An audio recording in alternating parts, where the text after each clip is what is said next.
കഴിഞ്ഞ വീഡിയോയിൽ അന്തഹാകെ എന്ന വാക്കിനെക്കുറിച്ച് പറഞ്ഞപ്പോൾ എല്ലാവർക്കും കൺഫ്യൂഷനായി എന്ന് തോന്നുന്നു.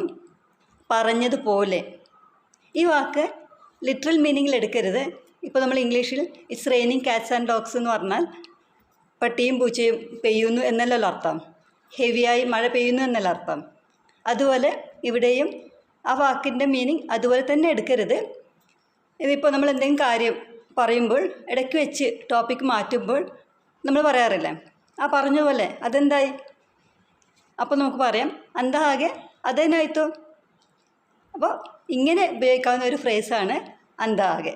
അവനു ಏನಂದ, അവനു ಏನು ಅಂದ, അവനു ಏನು ಹೇಳಿದ.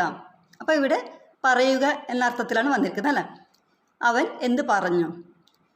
അന്ത എന്ന വാക്കിന് പല മീനിങ് ഉണ്ട്. വിചാരിക്കുക എന്നുള്ള അർത്ഥം കൂടിയുണ്ട്. ശരിക്കുള്ള വാക്ക് അന്നൂതു എന്നാണ്. അപ്പോൾ ഈ വാക്കിനെക്കുറിച്ച് ഡീറ്റെയിൽഡ് വീഡിയോ യൂട്യൂബിലുണ്ട്. അതൊന്ന് പോയി കണ്ടാൽ കുറച്ചും കൂടി ക്ലാരിറ്റി കിട്ടും.